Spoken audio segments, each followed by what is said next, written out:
आसान है। Please have इधर देना इनको माइक। हाँ सर, आज के यूथ के लिए जो सबसे बड़ी प्रॉब्लम मुझे लग रही है सर, जैसे ही हम 25 क्रॉस करते हैं, लाइफ में सेटल हो रहे हैं या नहीं हो रहे, सर करियर में सेटल हो रहे हैं या नहीं हो रहे, दैट इज मैटर। बट सबसे बड़ी प्रॉब्लम ये आती है कि जो पेरेंट्स की तरफ से कि अब 25 क्रॉस कर लिया है भाई, सेटल हो जा, शादी कर ले। मतलब पर्सन को कौन सी एज तक सेटल हो जाना चाहिए, या कोई इसकी पर्टिकुलर एज है या नहीं है, या हमारे माइंड में ऐसा चलता रहता है सर? कितने चाहते हैं ये हो आज के सेशन का टॉपिक? बड़ा प्रेशर है आप लोगों के ऊपर। हाँ क्या भाई जबरदस्ती, मतलब आपकी कोई प्रोफाइल अपलोड करी जा रही है क्या कोई शादी वाली मैट्रिमोनियल साइट पे? हाँ जबरदस्ती शादियां कराई जा रही है क्या? ओहो कितना बुरा हो रहा है सर। आप मतलब सर एक आप इस तरह का मैसेज दे दीजिए ताकि हमारे पेरेंट्स भी इस चीज को समझे कि आपके पेरेंट्स आपकी तो सुनते नहीं, मेरी सुनेंगे? बिल्कुल सुनेंगे सर, सर बिल्कुल सुनेंगे। है आपको? बिल्कुल सर।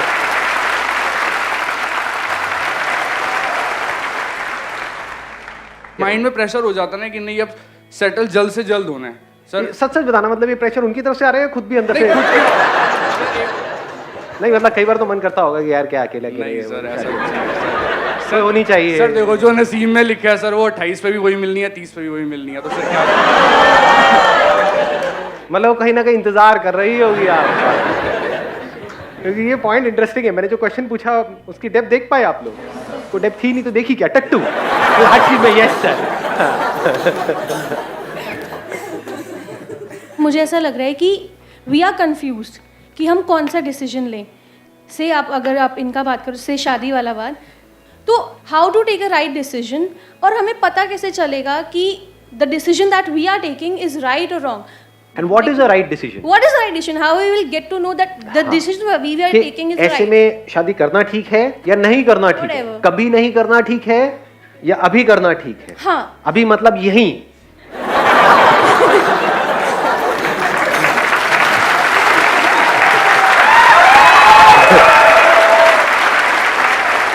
यहीं पर एक हवन कुंड लगेगा। मंगला देखो आता है।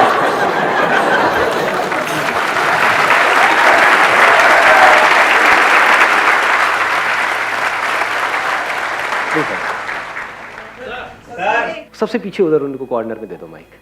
सर एक्चुअली आजकल अभी पीछे एक इंडिया में सर्वे हुआ था, तो उसमें पता लगा था कि आजकल जो सबसे कॉमन इश्यूज है स्टूडेंट्स में, उसका नाम है ADHD, अगर आपने सुना हो तो, attention deficit hyper activity syndrome. इसकी काफ़ी मेडिकेशंस भी आजकल स्टूडेंट्स ले रहे हैं, मोडाफिनिल काइंड ऑफ। अच्छा, तो चीज़ों को लेकर हम अटेंटिव नहीं है और ये काफ़ी प्रॉब्लम काफ़ी बढ़ रही है हमारे इंडिया में। मतलब अटेंशन डेफिसिट आगे क्या है? Hyper activity syndrome. मतलब कि माइंड हमारा हाइपर एक्टिव मोड में है। Yes, sir. जिसकी वजह से हमारी अटेंशन कभी Yes, भी एक पर्टिकुलर थॉट पे या एक पर्टिकुलर टॉपिक पे रुक Yes, नहीं पाती है। Yes sir. तो कैसे रोकें यस सर। अपने माइंड को अटेंशन किसी एक पर्टिकुलर प्रॉब्लम के ऊपर, यस सर, जिससे कि उस प्रॉब्लम का हम सोल्यूशन निकाल सके? Yes sir. क्योंकि कोई ऐसा माइंड जिसके अंदर एक साथ में बहुत सारी चीजें घूम रही है, तो वो क्या डिसीजंस लेगा? अब वहां पे राइट डिसीजंस क्या है जो अभी आप बात कर रहे थे? Right decision, what is a right decision? पहले इस थॉट के साथ ठहरना होगा ना। जो भी आप डिसीजन लेना चाहते हो लाइफ में, उसकी हर साइड को देखना होगा, उसके प्लस को भी देखना होगा, उसके माइनस को भी देखना होगा, फिर डिसीजन लेना होगा कि मेरे लिए क्या करना सही है। क्योंकि इसका कोई हार्ड एंड फास्ट रूल थोड़ी है, जो आपके लिए सही है हो सकता है किसी और के लिए गलत हो। नहीं, राइट और रॉन्ग की कोई डेफिनेशन है? There is no definition. जैसे आपने शादी की बात करी तो कोई एज है शादी की, तो अब ये डिसीजंस कैसे लें?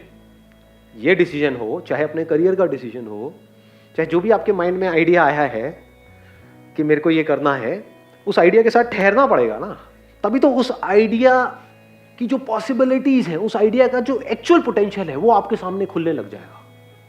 आइडिया आया, इमीडिएटली एक्साइटेड हुए, और फिर जैसे ही उसका कुछ नेगेटिव साइड हमको दिखता है तो हम एकदम ही डिप्रेस्ड हो जाते हैं, उसको छोड़ देते हैं। तो क्या हमारी लाइफ ऐसे नहीं चलती रहती है? एक मिनट में एक्साइटेड हो गए, अरे वाह वाह शादी बहुत बढ़िया है, अगले मिनट बेकार है, बढ़िया है, बेकार है, बढ़िया है, बेकार है। ये नहीं चलता रहता है, उथल पुथल नहीं चलती रहती है लाइफ। बिल्कुल ऐसा है जैसे एक रोलर कोस्टर में आपको बिठा दिया जाए, कुछ देर तक तो बड़ा अच्छा लगता है, बड़ा एक्साइटिंग लगता है। सोचो आपको बांध करके वहीं पे बिठा दिया जाए कुछ घंटों के लिए, कुछ दिनों के लिए, कुछ महीनों के लिए, क्या हालत होगी? उल्टियां करोगे। रोलर कोस्टर की बात करूं, एक जाइंट व्हील की बात करता हूं। जैसे गोल एक व्हील है, जितना आप सेंटर से दूर हो उतना ही ज्यादा प्रॉब्लम है जितना आप सेंटर के पास आते चले जा रहे हो। बिल्कुल सेंटर पे आ जाओ तो सेंटर घूम ही नहीं रहा है, सेंटर नहीं घूम सकता है, सेंटर पे जो टिका हुआ है वो घूमता है ना। तो वहां पर आप स्टिल होकर के इस पूरी मूवमेंट को देख सकते हो। सोचो ये कंट्रोल आपके हाथ में आ जाए, जब है सेंटर में आ जाओ और फिर घूमने चले गए, फिर सेंटर में आ गए। बट हमें ये नहीं पता है सेंटर में कैसे आते हैं। सेंटर को गोल बनाना पड़ेगा। But what is the centre that I am talking, what is the centre? Back to the basics, this is the centre point of life. हम बेसिक से हट जाते हैं लाइफ में बार बार। जितना हम बेसिक्स पे आते चले जाते हैं तो जो बेसिक जो नीड है वो बहुत कम है, और वो हम सबकी पूरी हो रही है। पेट सबका भरा हुआ है, कपड़े सबने पहने हुए हैं। क्या हंस क्यों रहे हो, कोई नंगा भी है क्या? रहने के लिए घर है ही, तो प्रॉब्लम क्या है? इसको बोलते हैं coming back to the basics. Actual में मेरी लाइफ में कोई प्रॉब्लम नहीं है, यहां से शुरू करो ना, समझे? बचपन में यही तो चाहिए था, और क्या चाहिए था? ड्रीम्स, गोल्स, ये सब, ये कहां थे? तो हुआ क्या, हमने अपनी लाइफ को बहुत कॉम्प्लिकेटेड कर दिया है और खुद ही उन कॉम्प्लिकेशंस में फंस करके रह गए। यानी पेट भरने के लिए पैसे की जरूरत है, लेकिन खुश रहने के लिए पैसे की जरूरत नहीं है। बचपन में कितना पैसा था आपकी जेब में? खुश थे या नहीं थे? 2 रुपए भी, अरे बड़े अमीर थे, कहाँ नहीं, मेरी जेब में 2 रुपए भी नहीं होते थे। बचपन अच्छा था as far as happiness is concern. कोई स्ट्रेस नहीं, कोई टेंशन नहीं, कम में भी खुश थे, ऊंच नीच के पापड़े में भी खुश थे नहीं, हाँ, खो खो में भी खुश थे, गुड्डी गुड़िया ये वो उसमें भी खुश थे। इससे क्या समझ आ रहा है कि खुश रहने के लिए हमको बहुत कुछ नहीं चाहिए, बस हेल्थ थोड़ी ठीक ठाक कंडीशन में हो, सांस चल रही हो, खुश है।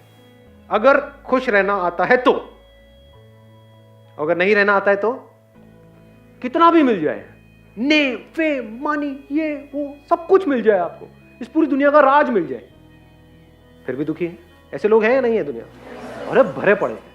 इनफैक्ट मजे की बात बताऊं, जिसके पास जितना ज्यादा है उतना ज्यादा दुखी मिलेगा आपको। तो शुरू कहां से करें? अपने ध्यान को सेंटर पे लाना। अपने ध्यान को ऐसी जगह पे लगाओगे जहां पर कंफ्यूजन है तो क्या होगा? और कंफ्यूज हो जाओगे।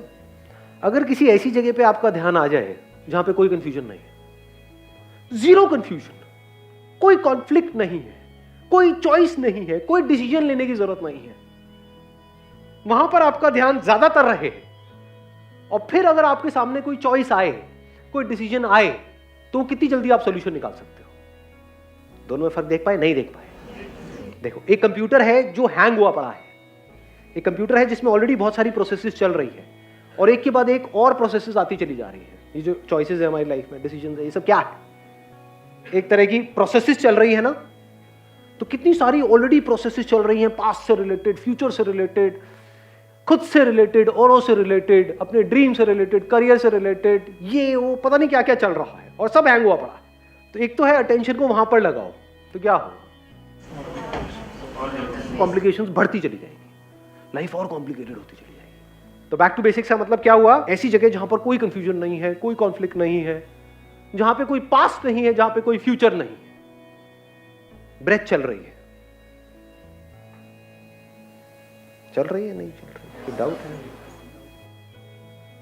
ये लीस्ट इंपॉर्टेंट है हमारी लाइफ में, मोस्ट इंपॉर्टेंट। कितनी बार आपका ध्यान यहां पर होता है? This is called coming back to the basics. सोचो जो भी आप चाहते हो वो सब मिल जाए, ब्रेथ चलनी बंद हो सकती है? नहीं हो सकती है? हमेशा के लिए चलने वाली है क्या ब्रेथ? कभी तो बंद होगी। कब हो सकती है? कभी भी हो सकती है।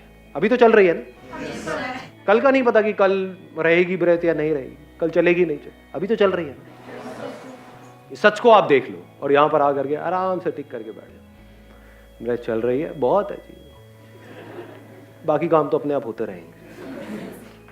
सच है झूठ? तो क्या हुआ इससे? क्या आपकी सारी प्रॉब्लम सॉल्व हो गई लाइफ की? नहीं हुई। क्या हुआ? लेकिन कुछ हुआ या नहीं हुआ इसकी वजह से?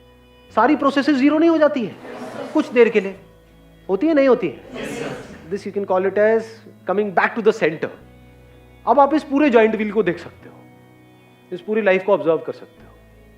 जो बंदा इस लाइफ में फंसा हुआ है वो कभी लाइफ को ऑब्जर्व नहीं कर सकता, बस मेरी प्रॉब्लम, मेरा ये, मेरा वो, वही फंसा हुआ है। नहीं, ऐसे नहीं है ज्यादातर लोग। मैं से बाहर ही नहीं आ पाते हैं। वो मैं कहां है, जो मैं फंसा हुआ है वो कहां है, समझ पा रहे? जाइंट व्हील है, जो मैं फंसा हुआ है वो कहां है, जो सेंटर में है वो फंसा हुआ है या दूर निकल गया है सेंटर से, वो फंसा हुआ है। जो बचपन से दूर निकल गया है, जो बड़ा हो गया है, जो बुढ़ा हो गया है माइंड के लेवल पे, वही तो फंसा हुआ है। बच्चा कहां फंसा हुआ है? बच्चा तो अभी भी खिलखिला सकता है, अभी भी हंस सकता है, रो सकता है, भाग सकता है, सब कुछ कर सकता है। आपके अंदर का बच्चा थोड़ी फंसा हुआ है, वो तो वहीं का वहीं है।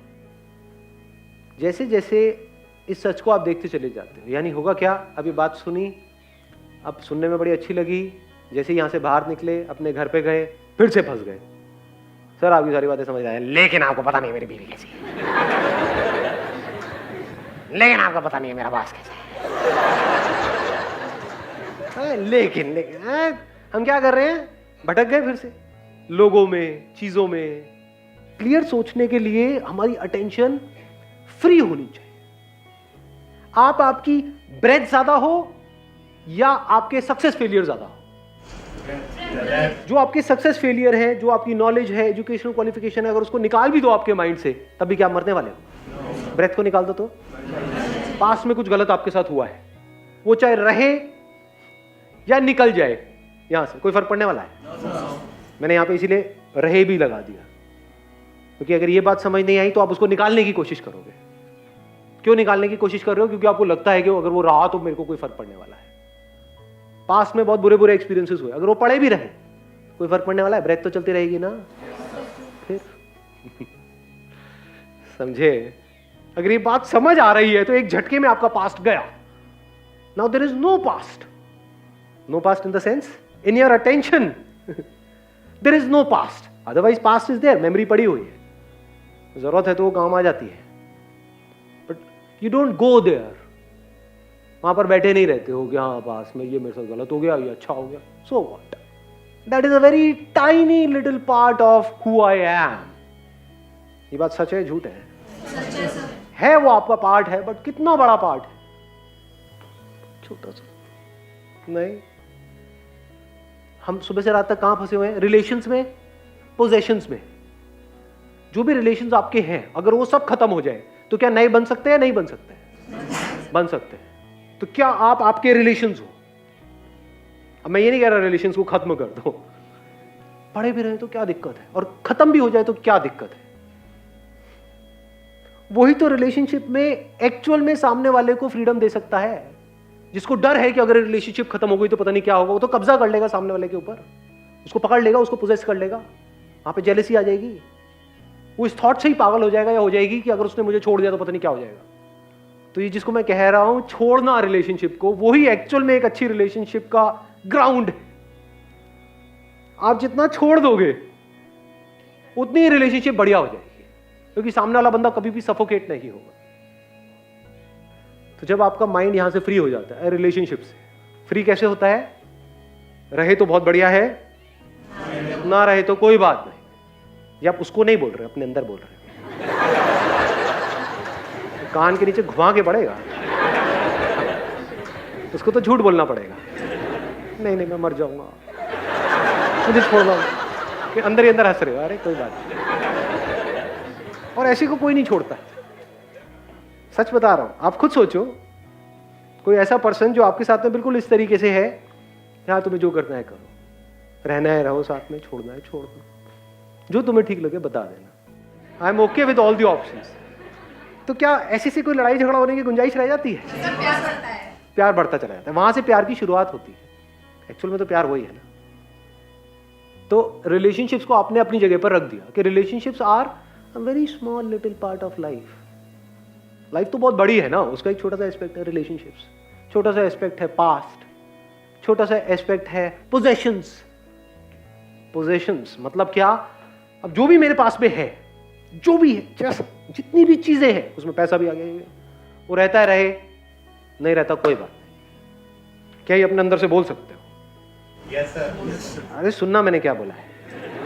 जिस मंदिर में जाकर के आप लाइनों में खड़े होते हो, प्रसाद चढ़ाते हो और भीख मांगते हो कि हे भगवान मुझे ये चाहिए वो चाहिए वो चाहिए, वहां जाकर के उस भगवान के सामने बोल सकते हो अपने पूरे दिल से कि भगवान मेरे पास में जो भी कुछ है, जो चीजें हैं, जो लोग हैं, वो रहते हैं रहे, नहीं रहते कोई बात नहीं, बोल सकते हो? अरे छोड़ो, भगवान कई बार सुन लेता है। मतलब कल सुबह उठे, बोलूंगा नहीं,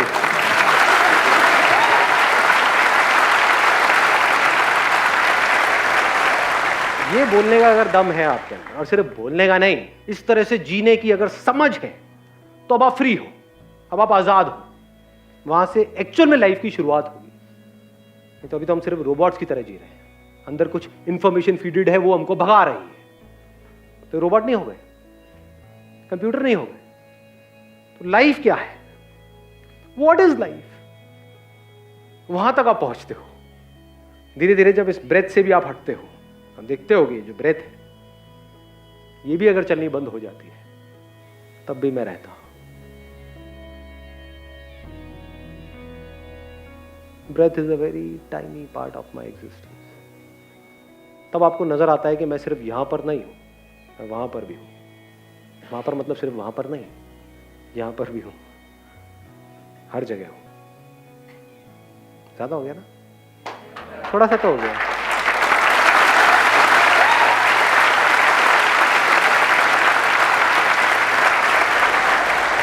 कौन हो आप? मतलब कभी अपने सच तक पहुंचने के बारे में सोचा भी है, या बिजी हो चिंदी चीजों में सुबह से रात तक? आप कौन हो? आप इस पूरे के पूरे यूनिवर्स का ग्राउंड हो। ग्राउंड मतलब वो प्लेग्राउंड नहीं, the very essence of this universe is you. Wish you all the very best. Thank you so much.